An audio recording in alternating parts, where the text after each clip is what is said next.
Bienvenue au Salesforce World Tour édition 2024 avec Émilie Sidiquan. Bonjour Émilie. Bonjour. Merci d'être avec nous, CEO de Salesforce France. Alors, Salesforce a récemment investi dans plusieurs startups de l'IA, les Mistral, les Hugging Face, enfin toutes les pépites qui comptent. Quelle est la stratégie justement de Salesforce pour enrichir son écosystème avec ces startups et puis offrir tout cela aux entreprises derrière?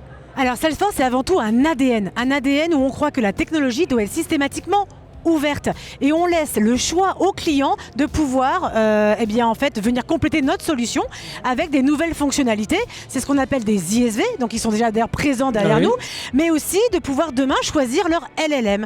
Et donc du coup, effectivement, on avait sur scène Mistral et Hugging Face en qui on a investi systématiquement en part minoritaire pour les aider à grandir et faire en sorte de nourrir toute l'innovation de la technologie. Et puis on sent que les clients, ils ont appris de tout ce passé informatique. On ne veut plus être loqué avec un seul vendeur. Avec les menottes.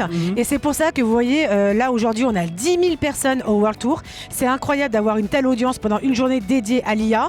Et en fait, avec tout cet écosystème, je pense que les clients s'en rendent compte. De dire, il n'y a pas un choix, il y a des usages. Il n'y a pas un usage, il y a des bons usages. Et du coup, c'est comment je fais pour les identifier et arriver à les déployer rapidement pour trouver de la valeur. Et comment Salesforce participe aussi à l'acculturation de ces entreprises? Parce qu'on voit l'adoption est croissante, l'adoption doit surtout être rapide, parce que c'est ce qui surprend avec l'IA, c'est la vitesse à laquelle ça doit se développer, et ça se développe en ce moment, et ça se démocratise. Et comment Salesforce, justement, accompagne ces entreprises pour les aider à s'approprier cette IA générative, notamment? Alors l'IA générative chez Salesforce, déjà, c'est pas nouveau. On en fait depuis 2014. On avait un moteur qui s'appelait Einstein et qu'on a effectivement rendu génératif en passant du prédictif au génératif. Et ça permet de faire quoi? Ça permet de proposer aux entreprises une plateforme unifiée qui vient intégrer l'ensemble des données dont elles disposent en sein de l'entreprise et de pouvoir utiliser l'IA sur des use cases dès qu'on parle de la gestion de la relation client. Aujourd'hui, on avait qui à nos côtés? On avait des grands clients comme Air France KLM. C'est plus de 5000 agents de service clients au niveau mondial répartis dans une trentaine de pays. Donc ça veut dire avec des problématiques aussi de multilangue et de multiculture. En fait, aujourd'hui, ils utilisent la technologie pour pouvoir faire de l'hyper-personnalisation à la résolution des cas clients.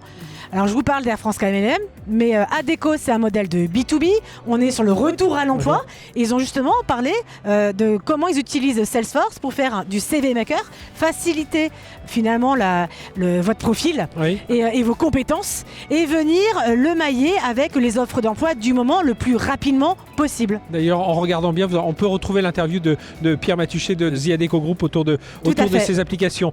L'impact économique aussi, là je prends un peu de recul, l'impact économique de l'IA en France est important. Quel rôle joue Salesforce justement? On voit, c'est des partenaires, c'est des clients, mais c'est beaucoup de partenaires, beaucoup d'intégrateurs. Voilà, ça fait beaucoup d'emplois aussi sur ce secteur. Alors on met à jour à chaque année nos chiffres justement sur la Salesforce Economy avec IDC. Aujourd'hui c'est plus de 263 000 emplois qui seront créés d'ici à 2028. Pas que sur Paris, dans les régions également. Vous avez une cinquantaine de partenaires qui sont présents aujourd'hui. Et nous avons vraiment cette volonté et qu'on rend dans l'action de pouvoir créer de l'emploi autour des technologies Salesforce pour les grands comptes, mais également à destination des PME, PMI dans nos territoires parce qu'elles sont extrêmement riches. Elles ont aussi de la valeur et elles méritent elles aussi de bénéficier des meilleures technologies. Bien, merci. Émilie Sidiquan, CEO de Salesforce France. Et puis on va continuer à arpenter toutes ces allées autour de l'intelligence artificielle au sein du Salesforce World Tour édition 2024. Et puis on pense déjà à 2025. Encore de l'intelligence artificielle certainement. Merci à vous.